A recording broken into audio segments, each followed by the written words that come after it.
अस्सलाम वालेकुम, welcome back to my channel and welcome to my new blog. तो कैसे हैं आप सब लोग? उम्मीद करती हूँ आप सब खैरियत से होंगे। और कैसी चल रही हैं आपकी ईद की तैयारियां? और रोज़े जो है वो आखिरी मराहिल में दाखिल हो चुके हैं, यानी बस एक या दो रोज़े ही और बाकी हैं। तो आज है जी 27वां रोज़ा।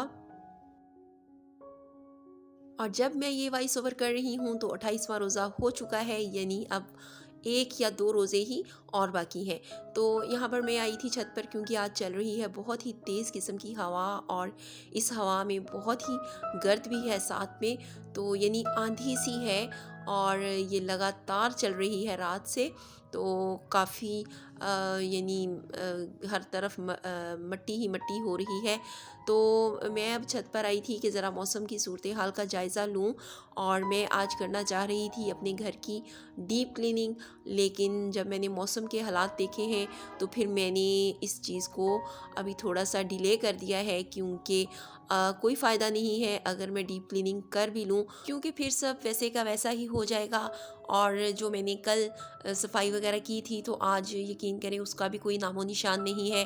तो मुझे दुख ही हो रहा था कि मैंने इतनी कल अच्छे से सफाई की थी, लेकिन वो सफाई भी मेरी गायब हो गई है। तो मैं आ गई थी किचन में, और आज मैं थोड़ा मार्केट भी गई थी और वहाँ से मुझे कुछ सामान वगैरह लेना था, यानी ईद के लिए। और अब एक दो दिन ही बाकी हैं तो मैंने सोचा था जो चीज़ें ख़त्म हैं या जिन चीज़ों की मुझे ज़रूरत है वो मैं ले लूँ। और उसके बाद फिर ईद के बाद भी हम जो चीज़ों की हमें जब ज़रूरत होगी तो हम ले लेंगे। तो ये एक तरह से हमने अपनी यानी ग्रॉसरी ही खरीदी है जिसकी अर्जेंट हमें ज़रूरत थी, और बाकी की हम ईद के बाद लेंगे। और मेरा अभी एक और चक्कर लगेगा मार्केट का, क्योंकि जो मुझे सब्ज़ियाँ वगैरह चाहिए या फ्रूट्स वगैरह चाहिए वो मैंने अभी नहीं ख़रीदे, क्योंकि वो मैं 29वें रोज़े को ही जाऊँगी मार्केट। तो खैर जो ड्राई वाली चीज़ें थी, यानी जो रखने वाली चीज़ें थी वो तो मैंने ले ली हैं। मीट वगैरह भी मैंने मंगवा लिया है और उसको मैंने धो के फ्रीज़र में रख दिया है। यानी एक तरह से मेरी ईद की 50% तैयारियां हो चुकी हैं, और बाकी की भी हम इंशाल्लाह एक दो दिन में कर लेंगे।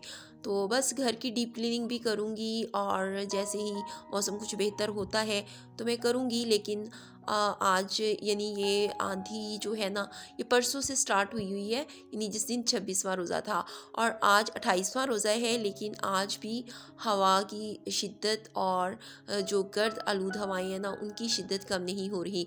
लेकिन इसमें इतनी ठंडी हवा है ना, यूँ लगता है कि जैसे कहीं पे बारिश हुई है, यानी हमारे आसपास कहीं बारिश हुई है और वहाँ से ही ये ठंडी हवाएं हमारे पास आ रही हैं।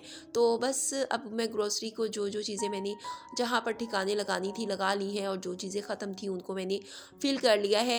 तो चीनी हम लोग पूरे महीने के लिए सिर्फ 2 किलो ही लेकर आते हैं, क्योंकि हम चीनी बहुत कम इस्तेमाल करते हैं, तो मीठा इतना नहीं खाते हैं। तो बस मैंने ऑयल की बोतल धोई है और धो के इसको रीफ़िल कर लिया, और अब इसे मैं रख दूँगी बंद करके। और यहाँ पर अब टाइम हो गया था मेरा अफ्तारी की तैयारी करने का टाइम। तो मैंने यहाँ पे सबसे पहले तो आटा गूँधा है, और आज मेरे अब्बू भी मेरे पास आए हैं। तो वो मुझे ईदी देने के लिए आए थे, और उनकी तबीयत भी बहुत ख़राब थी, यानी उनको रोज़ा भी था और रोज़े की हालत में थे, लेकिन तबीयत भी बहुत ख़राब थी और इतना लंबा सफ़र करके वो आए हैं तो और ज़्यादा थकावट हो गई उन्हें। तो खैर मैं अब उनकी इफ्तारी के लिए भी मैं अब्बू से पूछ रही थी कि मैं आपके लिए क्या बनाऊं। तो मेरे अब्बू इतना मतलब नहीं चीज़ें इतनी खाते, चटपटी चीज़ें या फ्राई चीज़ें वो इतनी शौक़ से नहीं खाते। तो उन्होंने मुझे मना कर दिया, कहते कि कोई ऐसी वैसी चीज़ मेरे लिए ना बनाना, सिर्फ़ फ्रूट चाट बनाओ, और इसके अलावा कुछ नहीं बनाना। जो अगर आपने कुछ खाना है तो आप बना लो, लेकिन मेरे लिए सिर्फ़ फ्रूट चाट ही बनानी है। तो खैर मैंने फिर अब्बू के लिए फ्रूट चाट बनाई, और मेरे अब्बू फ्रूट चाट में केला पसंद नहीं करते, तो इस फिर मैंने इसमें केला ऐड नहीं किया।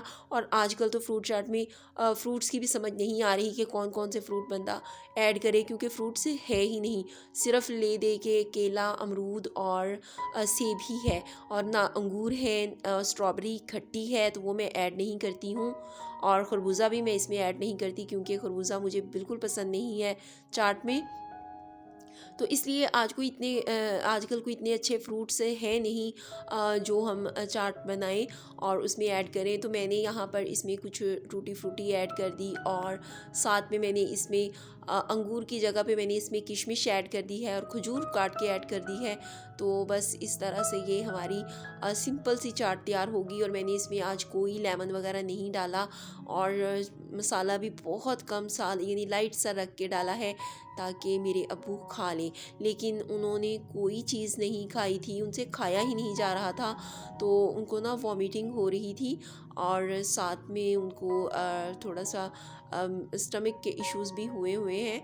तो इसलिए फिर वो नहीं ये चीज़ें खा पाए, यानी जो कुछ मैंने बनाया उन्होंने बिल्कुल भी नहीं खाया।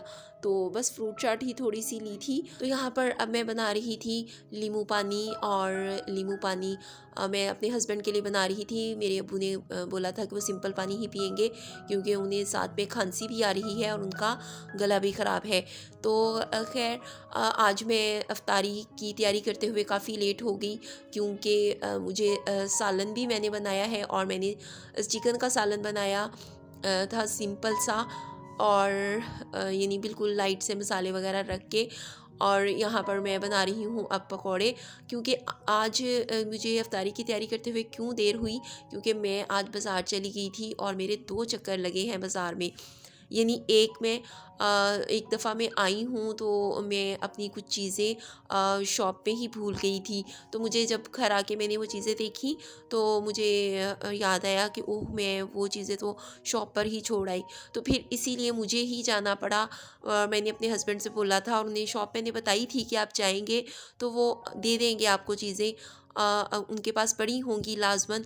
तो मेरे हस्बैंड ने कहा कि नहीं ईद का रश है तो वो पहचानेंगे नहीं, तो आप ही जाओ क्योंकि आप लेकर आई हो तो आपको वो पहचानते होंगे, तो आप वो चीज़ें दोबारा से वापस ले आना।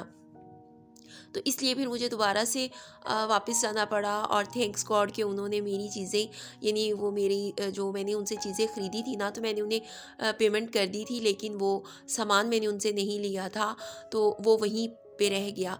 तो शुक्र है कि उनको याद था तो उन्होंने वो मेरी चीज़ें साइड पे रखी हुई थी। तो जैसे ही मैं गई उन्होंने मुझसे सॉरी किया। तो क्योंकि उनकी भी गलती थी, उन्होंने मुझे जल्दी से पैक करके नहीं दी और मैं फिर बस पेमेंट ली और बकाया पैसे लिए और मैं आ गई। तो ख़ैर मुझे चीज़ें मेरी मिल गई। तो इसलिए फिर मुझे आज तो अर्जेंट ही चक्कर लग गए मार्केट के। मैं अगर अकेली बाज़ार जाऊँ तो मैं अक्सर ऐसे ही कंफ्यूज़ हो जाती हूँ कि मैं बाज़-औक़ात शॉपकीपर को पैसे देती हूँ और फिर मैं उसका जो बकाया होता है ना वो लेना भी भूल जाती हूँ। तो फिर समटाइम्स वो मुझे बुला के कहते हैं कि बाजी आपके पैसे। तो ख़ैर इसके साथ ही मैं आपसे लेती हूँ इजाज़त, मिलूँगी अगले व्लॉग में। टिल देन टेक केयर, अल्लाह हाफ़िज़, bye and thanks for watching.